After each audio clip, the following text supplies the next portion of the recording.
hal yang buruk ya buat teman-teman yang nggak manfaatin goals atau resolusi ini. Menurut gue ya, kompetisi terberat ya di hidup kita itu bukan orang lain, bukan teman kalian ya, atau bukan kompetitor brand A atau B gitu ya.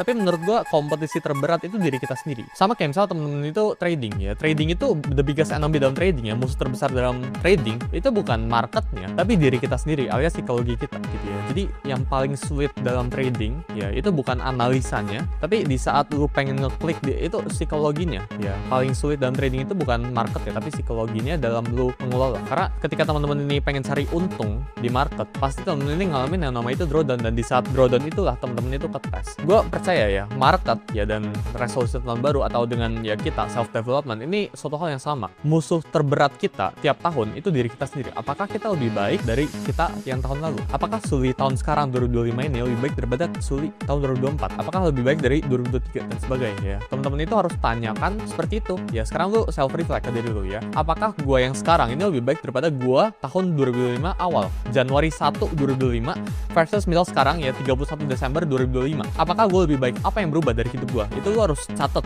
ya di kertas gitu ya. Jadi di sini gue pengen langsung aja share ke teman-teman ya, gimana caranya teman-teman ini bisa jadi pemenang di tahun 2026 ini ya. Jadi definisi gue pemenang itu apa? Pemenang itu ketika teman-teman itu udah lebih baik dari diri teman-teman itu 1 tahun yang lalu, diri kalian 1 tahun yang lalu ya. Jadi kalau misal awalnya, contoh ya, kita ngomongin secara moneter ya, secara uang aja ya, biar gampang ada tolak ukurnya langsung gitu ya. Karena kalau sikap ya, gue bilang lebih bijak, nggak ada tolak ukur ya gitu ya. Tapi kalau uang itu ada tolak ukur ya, itu ada skornya gitu ya. Jadi kalau teman-teman awal tahun ini punya 10 juta, akhir tahun itu ya jangan sama punya 10 juta lagi. Kalau teman-teman punya pekerjaan, awal tahun ini punya pekerjaan misal ya gajinya itu misal ya 10 juta gitu ya.